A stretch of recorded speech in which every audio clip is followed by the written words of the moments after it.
Livy Linawati Gautam dengan NIM 5203230011. Baiklah, di sini saya akan menjelaskan sebuah critical book review yang telah saya selesaikan dari mata kuliah Pemurnian Sistem Tenaga Listrik dengan dosen pengampu Asmi Rizky Lubis, SPD MT.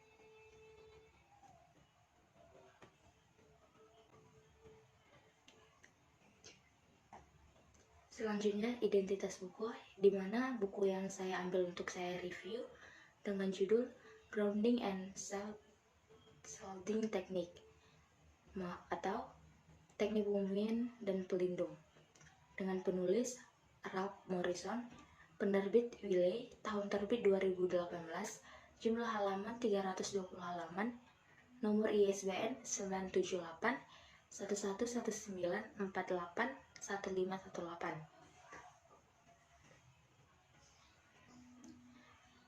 Berikutnya ada ringkasan isi buku, di mana di dalam buku ini terdapat 6 bab. Yang pertama itu bab pertama, pendahuluan, di mana di dalam bab 1 ini ada 2 bagian. Yang pertama, pengenalan, di mana di sini dijelaskan mengenai pemurnian dan pelindung dalam desain rangkaian elektronik sangat penting, dan juga terdapat gangguan elektromagnetik atau EMI dan keselarasan elektromagnetik atau EMC. Gangguan tersebut dapat mempengaruhi kinerja dan keandalan sistem elektronik, serta dapat menyebabkan gangguan pada sistem lain di sekitarnya. Yang kedua itu gangguan elektromagnetik atau EMI dan keselarasan elektromagnetik atau EMC. EMI adalah gangguan elektromagnetik yang dapat mempengaruhi kinerja dan keandalan sistem elektronik. Dan untuk EMC atau keselarasan elektromagnetik merupakan kemampuan suatu sistem elektronik untuk beroperasi dengan baik tanpa menghasilkan gangguan elektromagnetik yang merusak pada sistem lain di sekitarnya. Selanjutnya ada bab 2, teori dasar EMI dan EMC, di mana di dalam bab 2 ini terdiri dari 3 bagian. Yang pertama itu interferensi elektromagnetik. Interferensi elektromagnetik atau EMI terjadi ketika sinyal listrik yang dihasilkan oleh suatu sistem elektronik mengganggu sinyal listrik dari sistem lain di sekitarnya. Yang kedua itu gangguan listrik, di mana gangguan listrik terjadi ketika suatu sistem elektronik menghasilkan tegangan atau arus yang tidak diinginkan pada jalur listrik atau ground.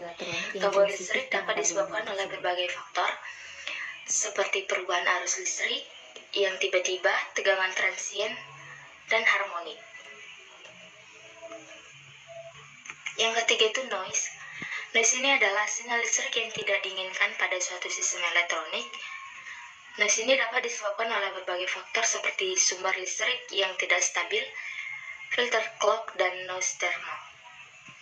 Untuk bab 3 di buku ini menjelaskan desain pemurnian dan pelindungan, di mana terdapat beberapa teknik dasar yang dapat digunakan untuk mengatasi gangguan EMI dan EMC pada sistem elektronik. Di antaranya, yang pertama itu ada grounding point, di mana grounding point ini adalah titik yang digunakan sebagai acuan untuk pemurnian dalam suatu sistem elektronik. Yang kedua itu grounding straps, di mana ini merupakan penghubung konduktif yang digunakan untuk menghubungkan berbagai komponen dalam suatu sistem elektronik ke titik grounding yang dipilih. Yang ketiga itu ada shielding atau pelindung. Ini teknik pelindungan yang digunakan untuk melindungi suatu sistem elektronik dari gangguan EMI dan EMC. Bab 4 dari buku ini menjelaskan suatu sistem desain PCB yang baik, di mana desain PCB yang baik adalah desain yang memperhatikan prinsip-prinsip dasar dalam merancang sistem yang tahan terhadap gangguan EMI dan EMC. Ada juga beberapa teknik dan prinsip yang perlu dipertimbangkan dalam desain PCB yang baik, antara lain 1. Pemilihan komponen, yang kedua layout PCB yang baik, yang ketiga routing yang tepat, yang keempat penggunaan ground plane. Bab 5 ada kasus-kasus aplikasi, di mana kasus-kasus aplikasi yang dibahas dalam buku ini adalah rangkaian amplifier, sumber daya listrik, dan pemancar video. Berikut adalah penjelasan mengenai kasus aplikasi tersebut. Yang pertama, rangkaian amplifier.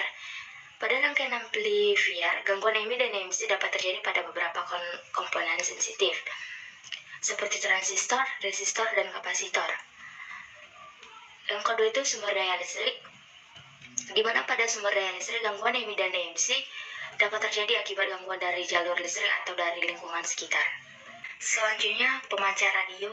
Pada pemancar radio, gangguan EMI dan EMC dapat terjadi akibat gangguan dari komponen pemancar, receiver, atau dari lingkungan sekitar. Bab terakhir dari buku ini yaitu kesimpulan, di mana masalah EMI dan EMC dapat mengganggu kinerja sistem elektronik dan menyebabkan kerusakan pada komponen-komponen elektronik. Oleh karena itu, para insinyur dan desainer perlu memahami konsep-konsep dan teknik-teknik dasar untuk mengatasi masalah EMI dan EMC, serta menerapkan panduan yang terdapat dalam buku ini dalam merancang sistem elektronik yang tahan terhadap gangguan EMI dan EMC.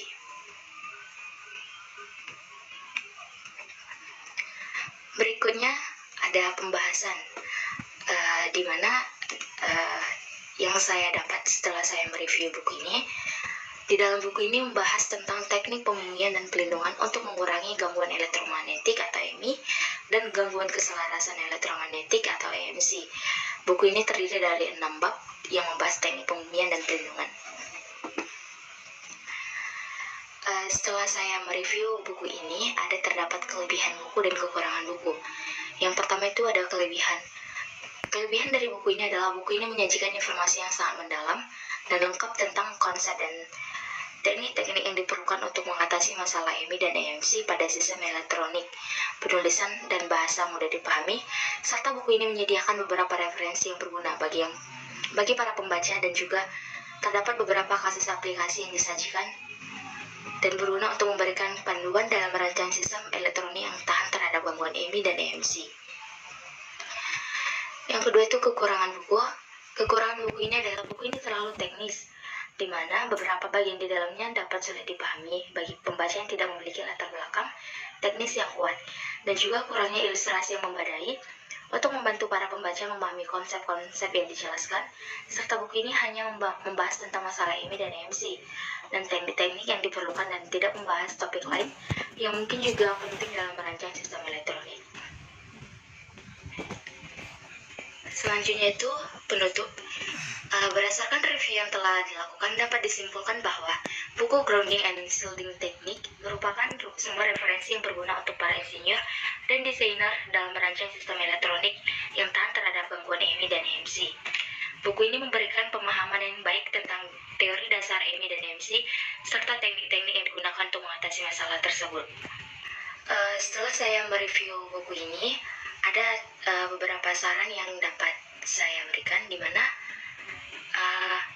di dalam buku ini bisa ditambahkan lagi lebih banyak ilustrasi dan contoh kasus aplikasi yang beragam, dan juga memperluas cakupan topik yang dibahas, terutama pada teknologi terbaru dalam mengatasi EMI dan EMC. Selain itu, buat penjelasan konsep-konsep teknik juga lebih rinci agar mudah dipahami oleh para pembaca yang memiliki latar belakang yang berbeda-beda.